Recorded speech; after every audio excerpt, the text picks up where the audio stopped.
Graça e paz, amados. Bom dia a todos. Estou com essa missão de compartilhar um pouco da palavra do nosso Deus nesta manhã com vocês. Não vou dar continuidade à aula em sequência que o nosso amado pastor reverendo Jamar que está dando na pessoa do Santo Espírito de Deus, mas nós vamos continuar numa temática que contribui com a visão da nossa igreja, que colabora e motiva-nos a agirmos de conformidade com aquilo que temos recebido, que também reflete o que nós acabamos de ouvir por meio da ministração da palavra com o reverendo Wallace. O Senhor nos chama para termos uma vida de prática, uma vida que reflita tudo quanto temos recebido de sua palavra. O conhecimento nos é dado, mas ele deve chegar até nós, não só simplesmente para nutrir o nosso ego, não somente para ser uma informação diante de tantas outras que porventura venhamos a ter em nossa mente.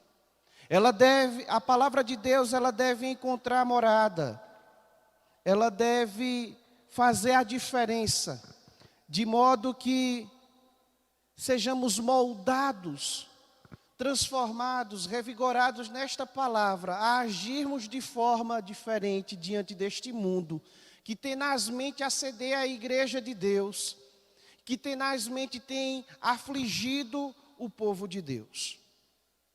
Mas nós precisamos entender, enquanto está organizando para projetar a aula, vou introduzir a nossa aula. Deixem suas Bíblias abertas em Romanos 12, versículos 1 e 2. Hoje nós não vamos nos ater a esse texto propriamente dito, mas nós vamos entender tudo que nos faz compreender esse texto. Tudo que antecedeu, o processo revelacional nos mostra um Deus que quer se comunicar com o seu povo, um Deus que cria as coisas, mas cria todas as coisas com um propósito determinado. Nada acontece na vida do crente ou neste cosmos por um simples acaso. O nosso Deus, ele tem um propósito e ele cumpre o seu propósito. O querer de Deus é realidade, não é possibilidade. O nosso querer pode ser até uma possibilidade, mas o querer de Deus é realidade. Para Deus não existe uma possibilidade de que ele venha a ser frustrado. O pecado não afetou a vontade de Deus, mas cumpre o propósito eterno de Deus, para que por meio do seu Filho nós tivéssemos a ter uma restauração dessa comunhão. Nós vamos tratar nesta manhã, de forma bem sintética, sobre adoração na igreja de Deus. Nós vamos ver, de acordo com as Sagradas Escrituras, como isso foi possível. Nós sabemos muito bem que nós temos em nossas mãos 2 testamentos. Eles estão intimamente ligados. Apesar de, para facilitar a nossa compreensão, estejam divididos, mas eles são um texto homogêneo. Um texto que manifesta um Deus que quer se revelar. Um texto que manifesta como esse Deus quer ser adorado. Um Deus que manifesta que ele não tem parte com o pecado. Mas um Deus também que manifesta sua graça, sua misericórdia, sua bondade, sua ira para com o faltoso. Mas também o seu grande amor, de modo de levar o seu Filho à cruz do Calvário, para que por meio da obra perfeita de Cristo pudesse salvar aqueles que na eternidade Ele mesmo elegeu. Meus irmãos, a adoração na Bíblia já é tratada em alguns aspectos. Ela foi tratada antes da queda no Éden. Ela foi tratada depois da queda com Caim, Abel e os seus sucessores. A adoração também foi tratada entre os patriarcas. A adoração foi tratada também, nós podemos ver, já com o povo de Deus na instituição do templo, do tabernáculo primeiro, e depois o templo, em seguida a sinagoga, e em seguida a inauguração, pelo menos em termos de instituição e reconhecimento da sociedade, a Igreja de Deus, quando surge no Novo Testamento. Mas nós sabemos muito bem que o povo de Deus, a Igreja de Deus, sempre existiu, pois tudo colabora com esse fim. Quando nós observamos os símbolos de fé de nossa amada igreja, a Confissão de Fé de Westminster, o Breve Catecismo e o Catecismo Maior, em específico os catecismos, nós podemos observar a primeira pergunta. E a primeira pergunta nos diz: qual é o fim principal do homem? E ela também nos responde, nos fornece uma resposta extraordinária. E ela diz: o fim principal do homem é honrar, glorificar a Deus e gozar ou desfrutar de sua presença para todo o sempre. Se nós resumíssemos essa resposta em uma palavra, essa palavra seria adoração. Deus nos chama para termos uma vida de adoração. Deus separa a sua igreja do mundo e envia novamente ao mundo para que por meio da adoração o nome dele venha a ser glorificado e o mundo possa ver a glória de Deus por meio da sua igreja. Agora vale ressaltar que nós não acrescentamos, nós nem tiramos. Deus, ele não precisa do nosso louvor, Deus não precisa da nossa adoração. Mas a pergunta é: então por que ele nos chama a isso? Então por que ele nos prontifica, nos habilita a fazermos isso? Para desfrutar de um relacionamento genuíno, para desfrutar de uma comunhão sincera, forjada em um sacrifício perfeito, que nos habilita a entender a sua palavra por meio do Santo Espírito de Deus, que nos habilita a viver essa palavra extraordinária, que transforma as nossas vidas, que transforma o ambiente onde estamos inseridos, e é a causa de todos nós estarmos aqui. Então, de forma bem breve, tratarei nesta manhã sobre adoração na igreja. Quero deixar claro que nós estamos em um ambiente de aula, fique à vontade para fazer perguntas. Se porventura eu souber, eu lhe responderei. Se não, direi que não sei e prontamente procurarei a resposta, procurarei os nossos pastores, né? Afinal de contas, nós não sabemos tudo, mas estamos aqui com o intuito de ensinar aquilo que temos nos preparado para fazer, mas sobretudo também aprender com cada um de vocês. Vamos orar ao nosso Deus? Pai amado, Deus eterno, nós te louvamos, nós te bendizemos. Te pedimos, ó Deus, que o teu Santo Espírito fale aos nossos corações. A tua palavra, ó Deus, será lida. E ela, ó Deus, nos mostra o Deus pessoal, o Deus extraordinário, o Deus que nos chama para a adoração. Portanto, ó Deus, aviva sobre nós essa dádiva maravilhosa. De modo, ó Deus, que não venhamos olhar para as circunstâncias, para as intempéries, por mais que venhamos senti-las. Mas que o teu amor, que a tua graça, que a tua misericórdia nos faça entender, meu Deus, quão privilegiados somos para desfrutarmos desta comunhão sincera contigo. E é o Senhor, por meio de sua palavra, que nos mostra como devemos fazer isso. É o Senhor, por meio de sua palavra e na instrumentalidade do teu Santo Espírito, que nos incomoda de modo, a Deus, que as nossas vidas são transformadas por completo. Fala, Senhor, aos nossos corações. Fala, Senhor, pois nós estamos aqui atentos a ouvir a tua voz. Usa-me, ó Deus, como simples vaso que sou, de modo, ó Deus, que eu venha transmitir com clareza e fidelidade a tua palavra, o teu querer. Em nome de Jesus. Amém.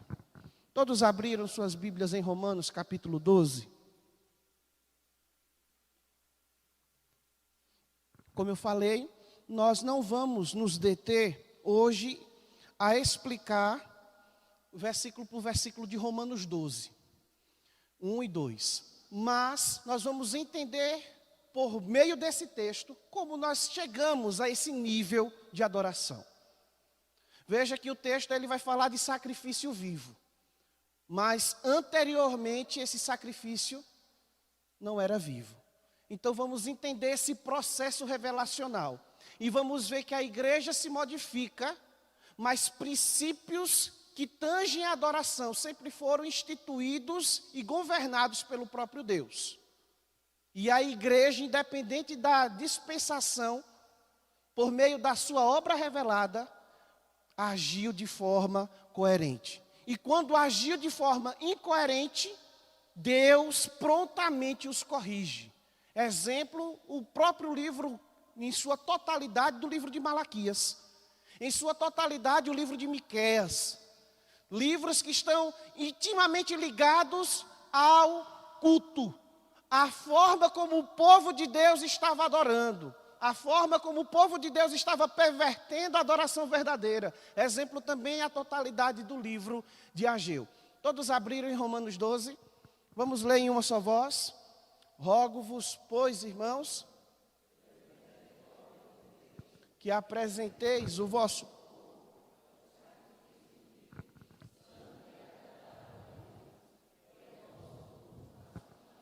e não vos conformeis com este século, mas transformai-vos pela renovação da vossa mente, para que experimenteis qual seja a boa, perfeita vontade de Deus.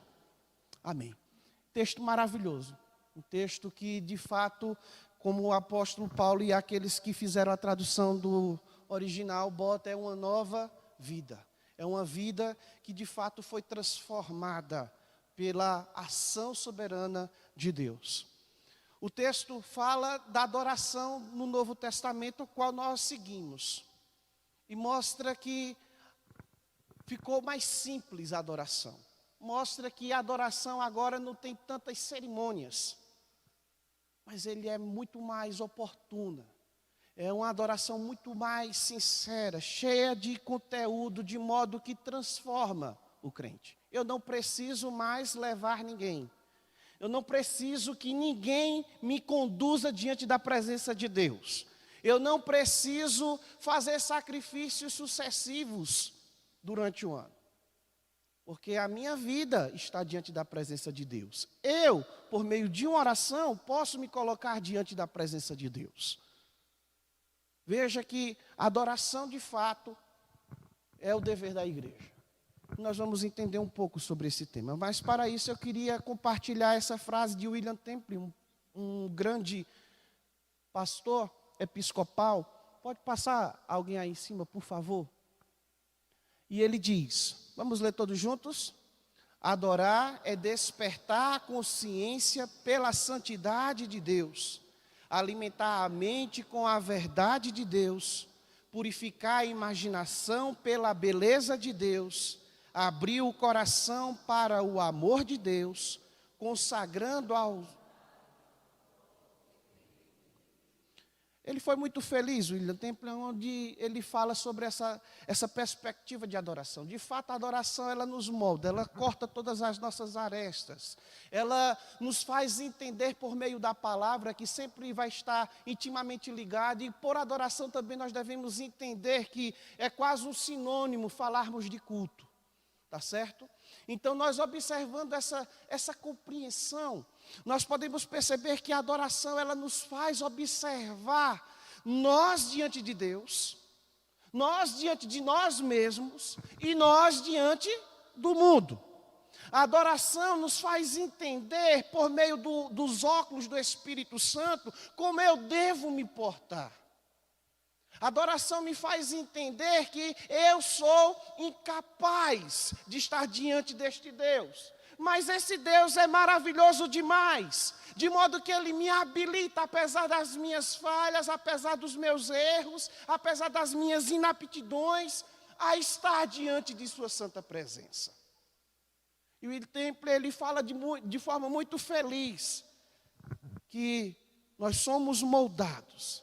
A nossa consciência é despertada pela santidade de Deus. A nossa mente é alimentada pela verdade de Deus. Nossa vida é purificada, de modo que até os meus pensamentos são transformados pela verdade de Deus. E os meus pensamentos são tão transformados que eu começo a contemplar a beleza de Deus, apesar do meu pecado, apesar das falhas que o mundo está sujeito por causa dos meus pecados, mas também a contemplar a obra perfeita de Cristo, que conforme o próprio texto em Romanos, em capítulo 8, nós vamos ver que toda a criação geme e suporta angústias até hoje, aguardando a restauração de todas as coisas. Até agora, todos estão me alcançando, todos estão compreendendo. Alguma dúvida? Alguém gostaria de compartilhar algo?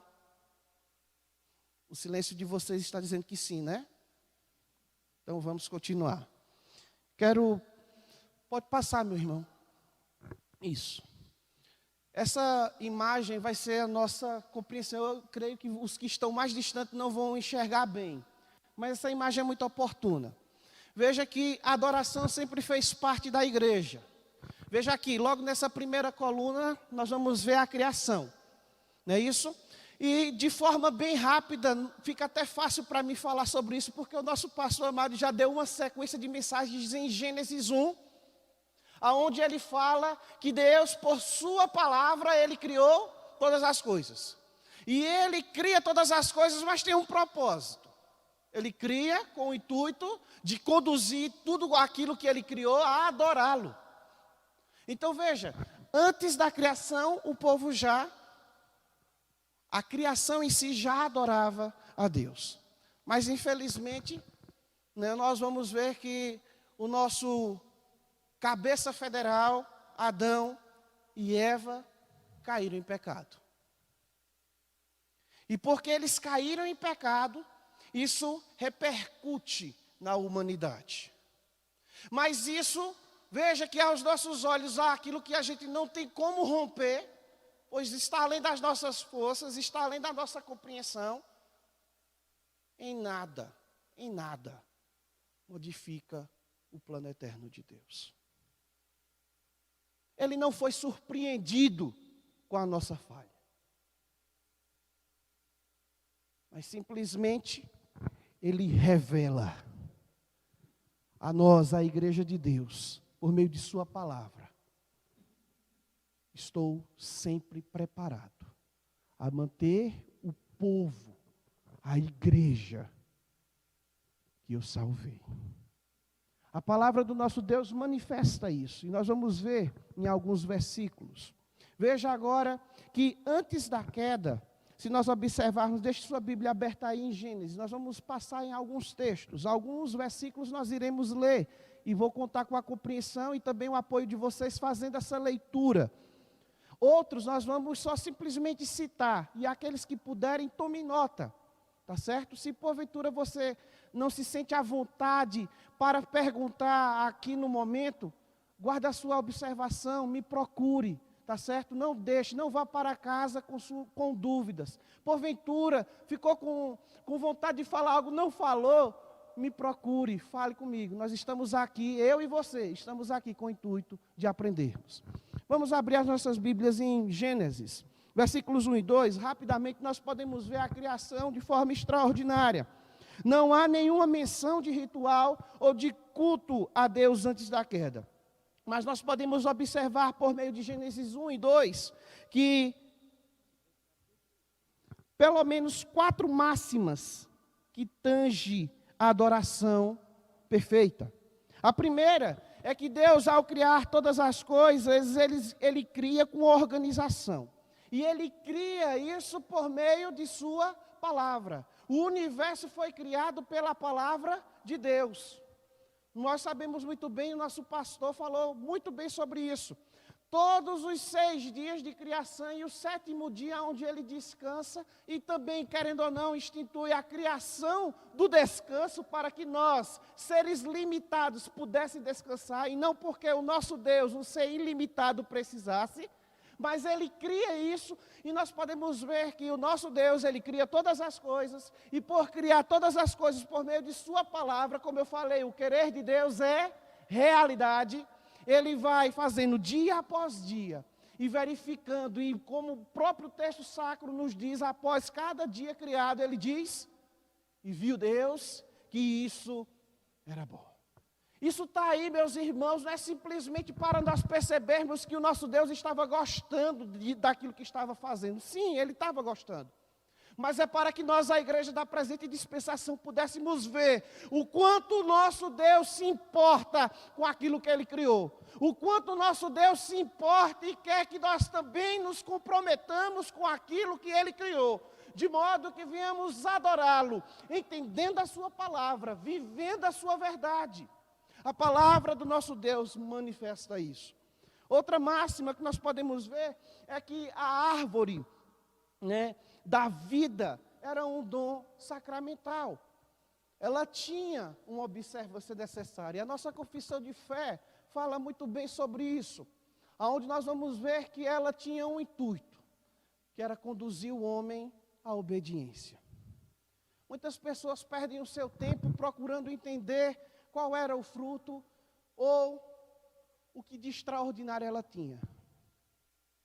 Mas o que nós devemos entender, não precisamos nos deter qual era o fruto, o que de extraordinário ela poderia dar àquelas pessoas, mas o princípio que está por detrás dessa árvore, o princípio da obediência. A obediência nos foi requerida. E nós, por meio de Adão, falhamos.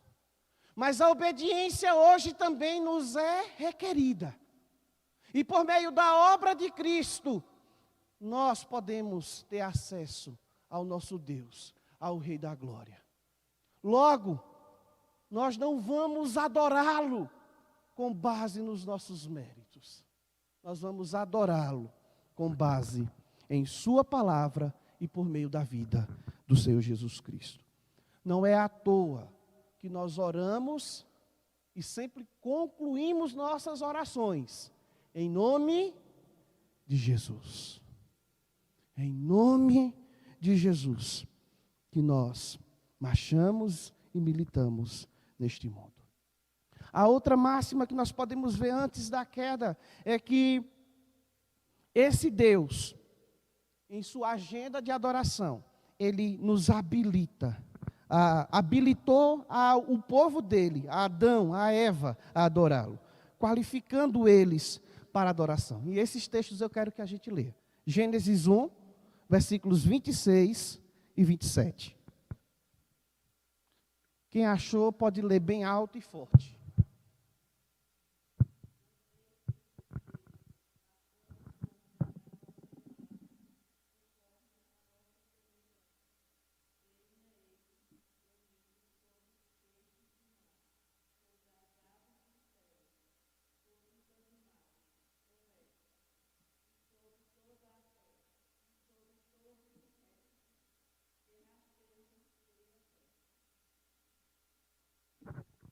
É maravilhoso nós observarmos esse texto, e onde nós podemos ver Gênesis 1, 26 e 27, nós podemos ver logo essa frase logo de inicial, no versículo 26, façamos o homem conforme a nossa imagem, conforme a nossa semelhança. Deus é um ser pessoal e nos criou também de forma pessoal. Deus, Ele quer ser adorado e Ele cria o seu povo com essa habilidade para o adorar. No crepúsculo da tarde, o que acontecia? O próprio Adão andava com quem? Ele andava com quem? Com Deus. Ele tinha um relacionamento. Ele o adorava. Isso nós podemos observar antes mesmo do homem vir a cair. Nós podemos ver também que esse ser, o ser humano, ele adoraria a Deus e realizando as tarefas pelas quais ele foi criado. Veja que Gênesis 2,15, alguém por favor abra e leia em voz alta. Conforme eu for dizendo os textos, quem achou pode já se levantar ou sentado mesmo leia.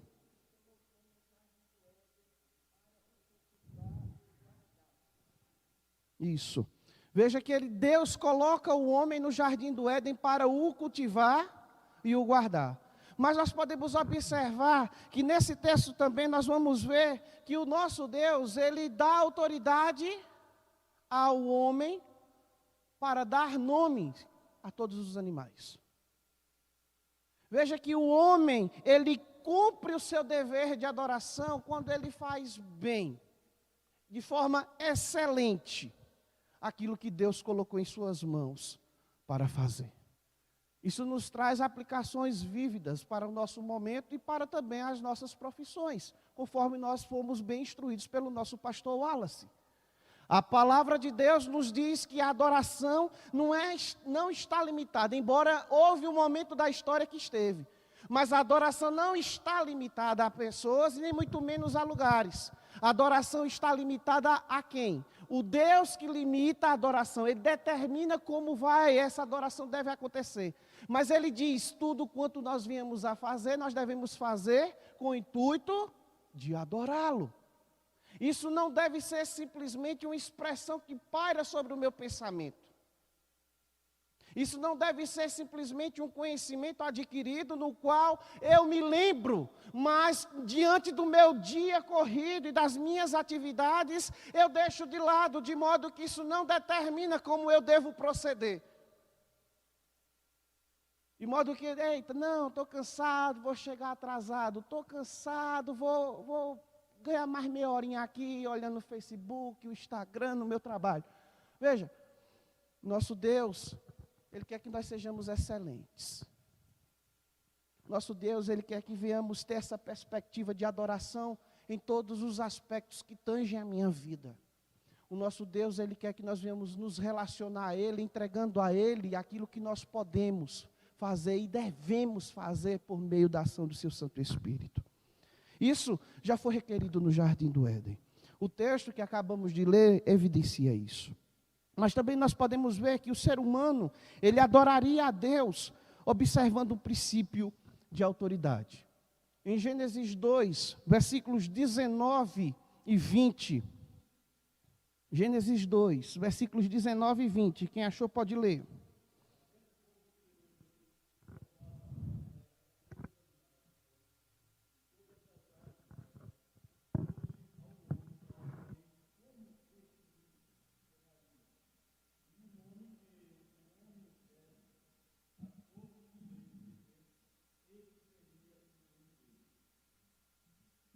Veja, antecipei um pouquinho, não vou falar muito, né?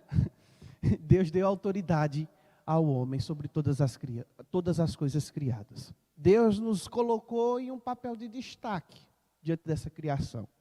E apesar das nossas falhas, embora tendo as consequências necessárias, que não seriam evitadas, nós vamos observar que esse Deus, mesmo assim, se digna a confiar, não porque nós tenhamos algo a lhe dar, mas Ele confia a nós esse grande dever. Privilégio, irmãos, é privilégio. Somos mais que felizes em Cristo Jesus por ter essa dádiva de podermos adorá-lo diante da sua palavra. Ele poderia separar os seus anjos que estão ali no céu dos céus, adorando a Ele de tempo e fora de tempo, constantemente. Mas Ele nos chamou para que diante deste mundo pudéssemos adorá-lo. E nós adoramos a Ele. Nós vivemos a sua palavra quando nós nos portamos com ela de forma coerente com a vocação que nós temos em Cristo Jesus. Veja, nós vimos isso já, adoração antes da criação. Não é isso? Todo mundo está tranquilo? Acompanhando? Posso continuar? Alguma pergunta? Acho que não. Então vamos continuar. Vamos. Agora o homem pecou. Não é isso?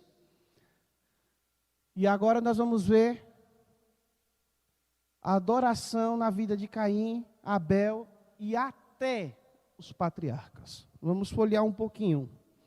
A adoração dos patriarcas. Nós vamos ver que o povo de Deus, ou os patriarcas,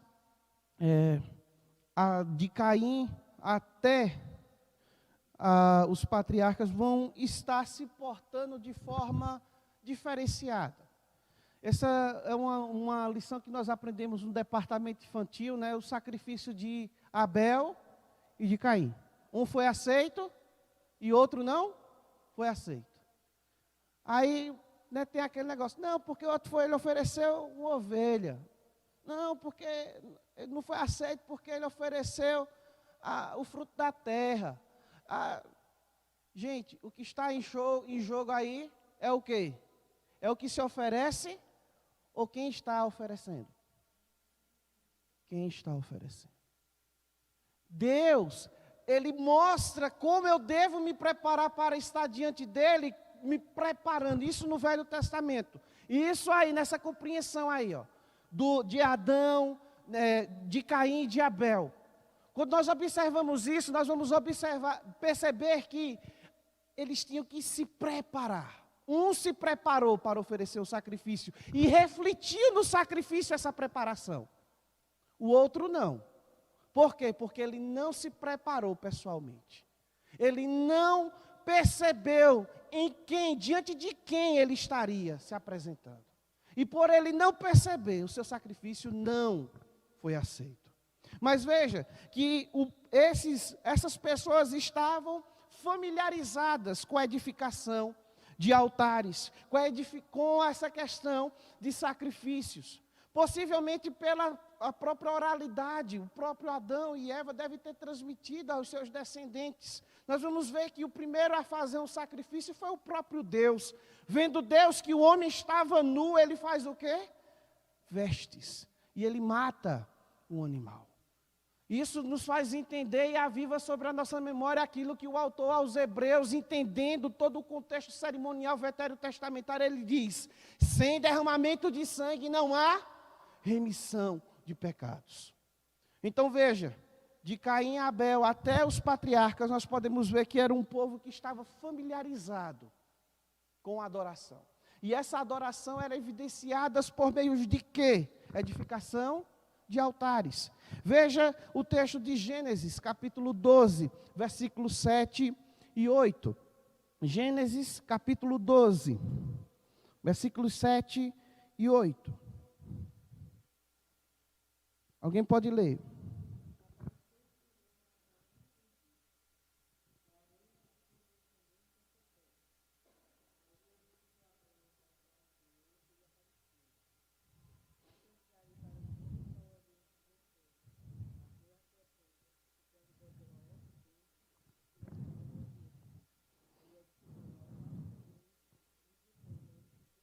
Veja, Abrão, que ainda não era Abraão, aí nós estamos vendo o chamamento de Abrão, ele edifica um altar. Para quê? Adorar a Deus. Para que mais? Louvá-lo também. Para ser o quê? Um memorial. Nós vamos ver que essa prática foi passada de Abrão, posteriormente Abraão, para o seu filho Isaac. De Isaac para o seu filho Jacó. De Jacó nós vamos ver também os seus filhos se portarem da mesma forma, as 12 tribos. Depois eles voltam. Nós vamos ver estou trazendo isso aí só para, espero que vocês acompanhem, não vou estar citando textos, mas eu vou estar parafraseando algumas partes desses textos. Né? Josué, antes de entrar na terra prometida, o que é que ele fez? Edifica um memorial, um altar. E ele faz o quê? 12 pedras polidas, para representar o quê? As 12 tribos. E ele diz, isso é para que nós não venhamos esquecer da palavra de Deus. Para que nós não venhamos e nem os nossos filhos venham esquecer da palavra de Deus. Como o nosso Deus nos tirou com braço forte do Egito. Eu preciso ser lembrado da minha função. Meu Deus, não.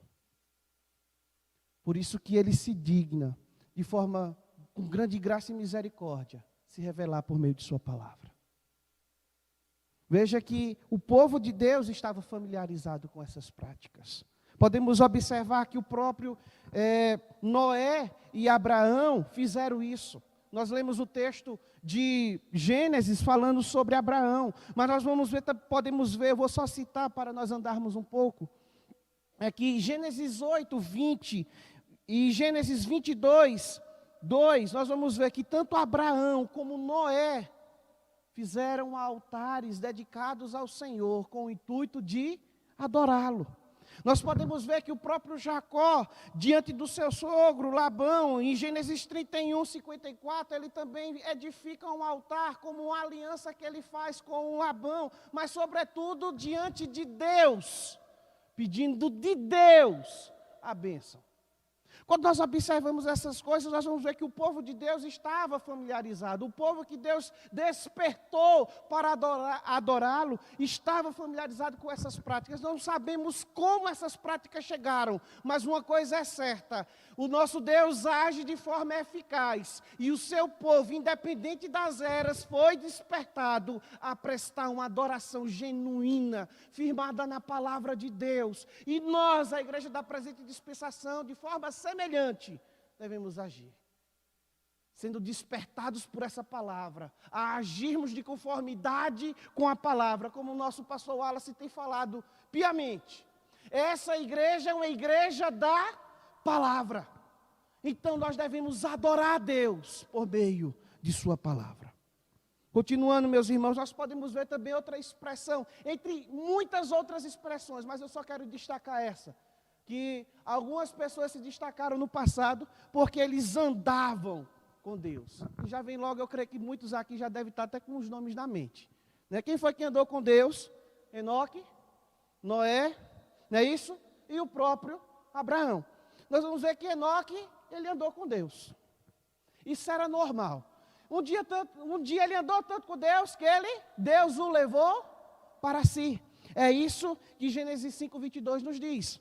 Nós podemos ver também em Gênesis 24, versículos 6 e 9, que Noé andou com Deus. Ele era um homem íntegro e reto, temente a Deus e que se desviava do mal, como Jó também andou com Deus. E nós vamos ver que Abraão andou com Deus. Em Gênesis 17, 1, ele diz: anda na minha presença e ser perfeito. Meus irmãos, andar com Deus é uma expressão que nos remonta a uma adoração, comunhão, relacionamento. E o Senhor nos chama com essa missão. Todos estão me acompanhando? Vimos a adoração antes da queda. Vimos a adoração um pouquinho depois da queda até os patriarcas. Não é isso? Agora nós vamos ver a adoração quando ela foi institucionalizada. E nós vamos ver isso lá no deserto, nos 40 anos do deserto aproximadamente, onde surge o primeiro lugar dedicado a Deus com o intuito de adorá-lo, onde surgem as primeiras cerimônias que foram transcritas e determinadas pelo próprio Moisés. Nós vamos ver isso em Levíticos de 1 a 7. Então, quando nós observamos isso, veja, a igreja de Deus sempre foi chamada à adoração.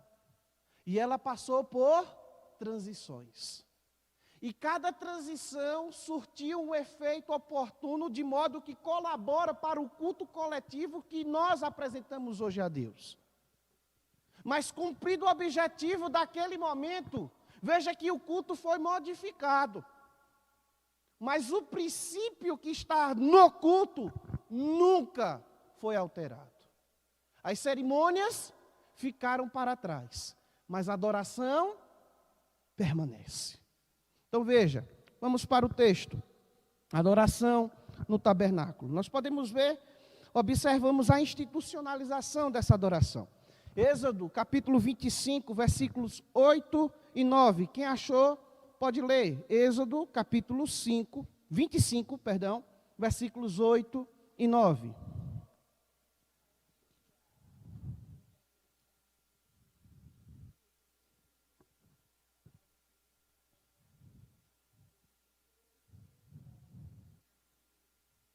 Isso. Um texto similar nós vamos achar em Levíticos, capítulo 26, versículos 11 e 12.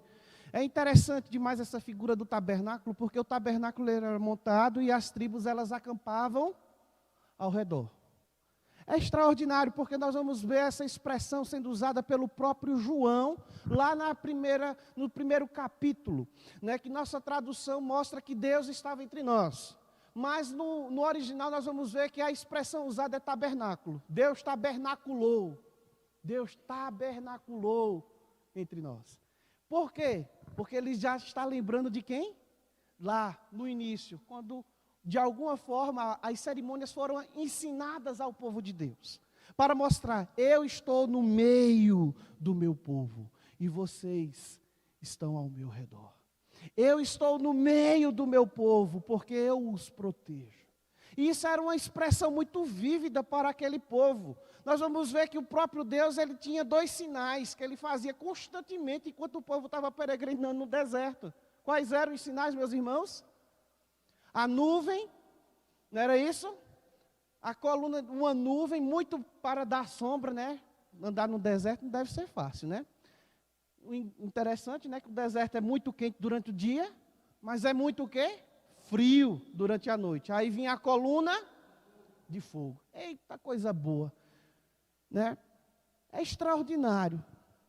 Imagine se isso acontecesse. Deus pode fazer isso hoje? Pode. Mas hoje ele fala de forma poderosa, de forma eficaz, de forma extraordinária, por sua palavra. Eu não preciso vislumbrar essas coisas no passado. Mas como o autor aos Hebreus nos diz, eu tenho que ter certeza, meu filho, que o meu Deus vai voltar. E ele, por meio da sua palavra, tem me conduzido à adoração. E uma coisa é certa, como igreja de Deus eu devo estar pronto, porque uma hora eu vou ser promovido. Eu vou ser promovido para a pátria celestial, em onde eu vou adorar o meu Deus e vê-lo face a face na pessoa do Senhor Jesus Cristo. E o Senhor nos chama para essa adoração, meus irmãos. E o tabernáculo figurava isso. Mas nós temos o cumprimento pleno em Cristo Jesus. Veja que o tabernáculo tinha sua expressão. Veja que o tabernáculo evidencia o trato e o cuidado de Deus, de um Deus que se importa, de um Deus que se relaciona com o seu povo, com sua igreja.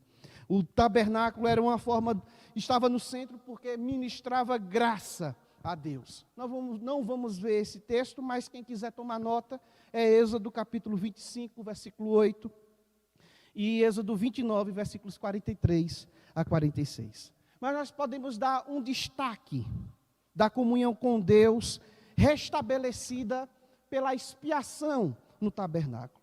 Pois no tabernáculo, nessa expiação, purificação, nós vamos ver os primeiros sacrifícios sendo apresentados perante Deus. E esses sacrifícios nada mais era para mostrar ao homem que nenhum pecado ficaria impune. Todo pecado precisava ser o quê? Perdoado. Mas não somente isso. Deus nunca quis, desde essa instituição, que o homem viesse a pecar para oferecer sacrifício. Deus sempre quis que o homem nunca precisasse oferecer sacrifício, porque Ele criou o homem perfeito para que ele pudesse adorá-lo. Mas o homem pecou, não foi Deus, o homem pecou, e Ele institui o sacrifício. Não é à toa que o salmista diz, sacrifícios agradáveis a Deus são com o espírito quebrantado, coração compungido e contrito, não desprezarás, ó Deus. O que é que Deus quer? Uma vida obediente, dedicada, que se relaciona a Ele por meio de sua palavra.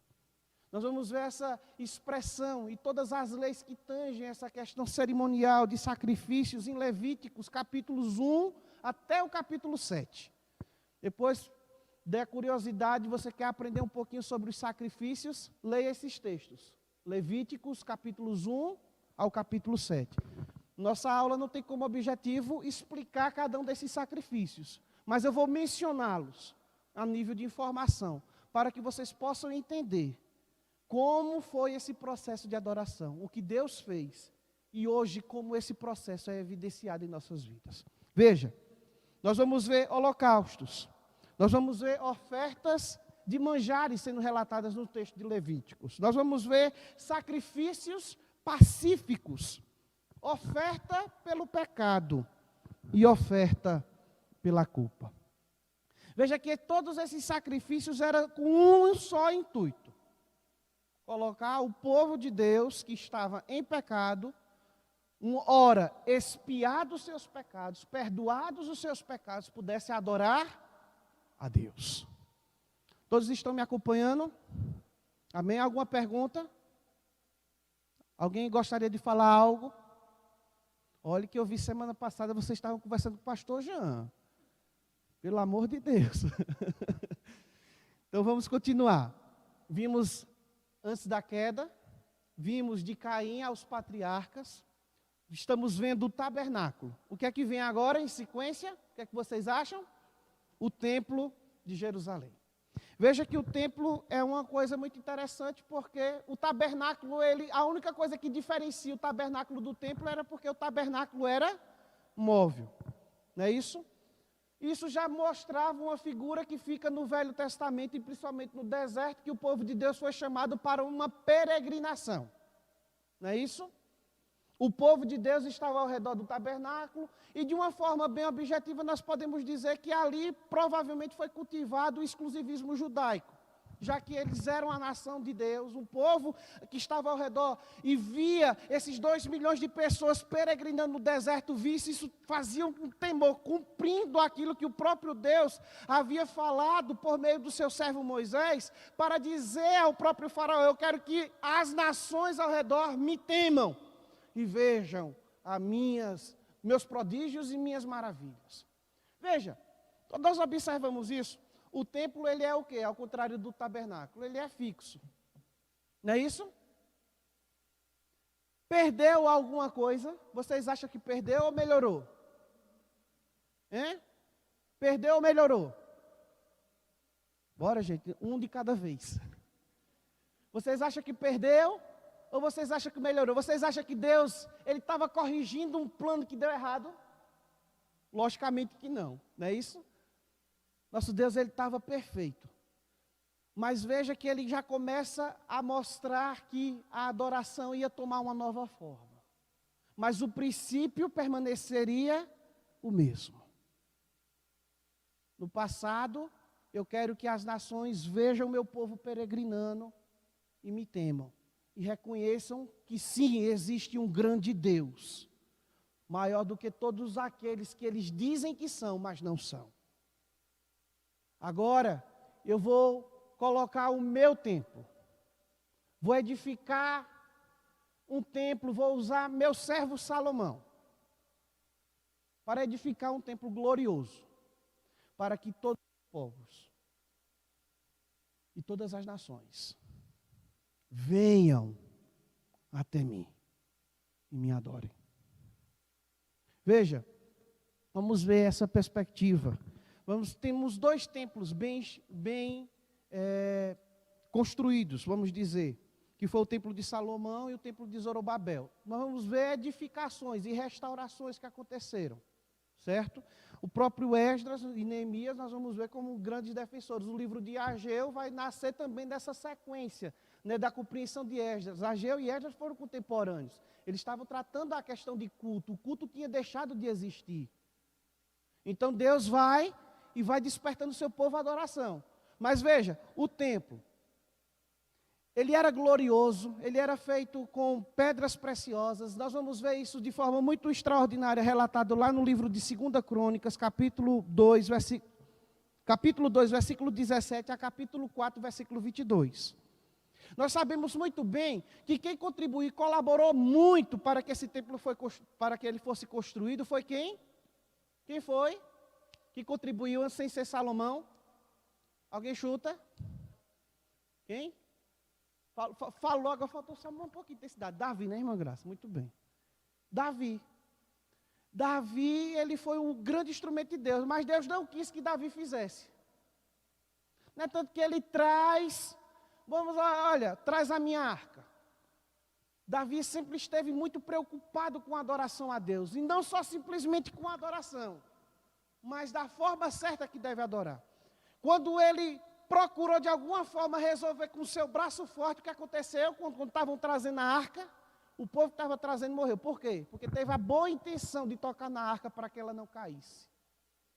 Porque Deus já tinha determinado lá em Levíticos que só o povo que fosse separado para o serviço a Deus viesse adorar. Poderia transportar essa arca. Estamos chegando ao fim do nosso estudo. Deixa eu só concluir o nosso pensamento, né? Então, quando nós observamos isso, veja que o templo baniu muitas dessas cerimônias. Outras cerimônias permaneceram. E 2 Crônicas, capítulo 2, versículo 17, ao capítulo 4, versículo 22, nós vamos ver tudo o que permanece. Basicamente, os sacrifícios permanecem. Algumas cerimônias permanecem. Quando nós observamos toda essa perspectiva, nós vamos ver isso também no segundo templo em Zorobabel, né, e reformado pelo próprio Herodes em Esdras, capítulo 3, versículos 12 e 13, o segundo templo que foi ali instituído. Então, quando nós observamos a adoração no templo, ela ficou local, mas para quê? Para que as nações viessem até Deus. Mas nós vamos ver nesse período a instituição da sinagoga. Certo? A sinagoga nada mais é do que um lugar de reunião. É um ajuntamento de pessoas que está centrada no estudo e no aprendizado a respeito de Deus. Vamos ver que a igreja de Deus, o apóstolo Paulo, quando ele chegava, ele pregava onde? Nas principais praças e nas sinagogas. Veja que ali foi um lugar onde Deus usou para que, vamos falar assim entre aspas, porque a igreja sempre existiu, mas a igreja de Cristo pudesse se reunir ali inicialmente. Quando nós observamos essa perspectiva, as sinagogas nascem provavelmente no período entre Malaquias e Mateus. Veja que foi tomado um certo ar, embora haja formalidade na sinagoga, mas foi tomando um ar mais informal. Mas não quer dizer que era um ambiente que descaracterizava o real sentido da adoração. Pelo contrário, a adoração sempre foi levada muito a sério pelo povo de Deus. Nós lemos no início da nossa aula um texto muito bom. Romanos 12, versículos 1 e 2. E ele nos diz: rogo-vos, pois, irmãos, pelas misericórdias de Deus, que apresenteis o vosso corpo como sacrifício vivo, santo e agradável a Deus, que é o vosso culto racional. E não vos conformeis com este século, mas transformai-vos pela renovação da vossa mente, para que experimenteis qual seja a boa, agradável e perfeita vontade de Deus. Nós poderíamos ler esse texto de cabeça para baixo. Para experimentarmos a boa, perfeita e agradável vontade de Deus, nós devemos adorá-lo de conformidade com aquilo que Ele expressa em Sua palavra. Mas para nós adorarmos, nós devemos perceber que teve um plano muito bem ajustado, muito bem determinado. O processo foi cumprido. Deus, aos poucos, foi nos instruindo como nós devemos adorá-lo. E esse processo foi cumprido antes da queda, depois da queda, de Caim aos patriarcas, no tabernáculo, na sinagoga, ou no templo, na sinagoga, e em face à igreja que cresce. O templo foi as cerimônias ficaram para trás. O princípio permaneceu. A grandiosidade dos rituais ficaram para trás. A simplicidade do culto permaneceu. E nós vamos ver o próprio Senhor Jesus Cristo instruindo como Ele quer ser adorado. E Ele quer ser adorado pelos seus ofícios. Nosso Jesus, Ele é Rei, sacerdote e profeta. Semana que vem, nós vamos continuar refletindo, agora propriamente dito no texto de Romanos 12, versículos 1 e 2. E com essa palavra, pode passar, meu irmão, que está lá em cima, ninguém. Então vou ler. Vou concluir com uma frase de John MacArthur. Ele falando sobre adoração e essa perspectiva bíblica, e diante deste mundo que tanto tem redefinido tantas expressões, ele nos traz uma compreensão muito boa. Acho que dá para todo mundo ler, né? Então vamos ler todo mundo em uma só voz. A verdadeira...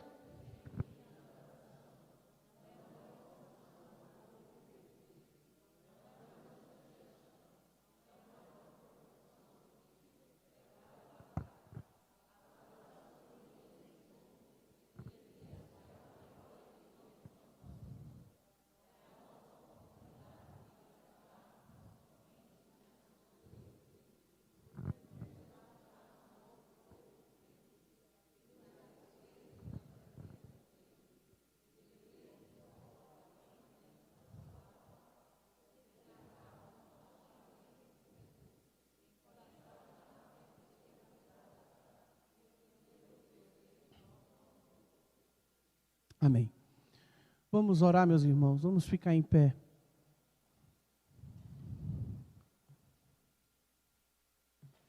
Pai amado, Deus eterno, nós te louvamos por tua palavra.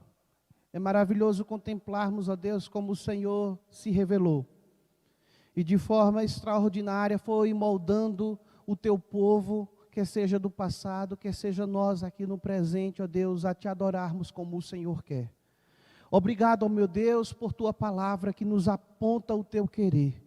Obrigado, ó Deus, pelo teu Santo Espírito que nos faz entender e de modo, ó Deus, extraordinário nos transforma do nosso interior ao nosso exterior. De modo, ó Deus, que possamos perceber como somos privilegiados por te adorar. O Senhor nos chamou para te adorar. O Senhor nos chamou, ó Deus, para fazermos de forma extraordinária a tua maravilhosa obra. E o Senhor, ó Deus, se digna, ó Deus, a se revelar, de modo que venhamos, ó Deus, desfrutar de um genuíno relacionamento contigo. Ó Pai, obrigado por avivar em nosso coração, em nossa memória, esse privilégio. E nos despede, ó Deus, para os nossos lares e traze-nos, ó Deus, de volta logo mais, ó Deus, para juntos como igreja te adorarmos, entendendo, ó Deus, quão privilegiados somos, entendendo, ó Deus, que por mais que estejamos passando por dificuldades, por mais que estejamos passando por lutas, ó Deus, a nossa alegria indizível, cheia de glória, que há em Cristo Jesus, nos conduz em um culto santo, suave e agradável a Ti. Que a tua bênção esteja sobre o teu povo e que tua palavra, ó Deus, nos desperte, nos moldando a entender e a viver de forma coerente com o teu chamado. É no nome de Jesus em que nós oramos e a ti somos gratos. Amém. Que Deus, pois, vos abençoe, meus irmãos.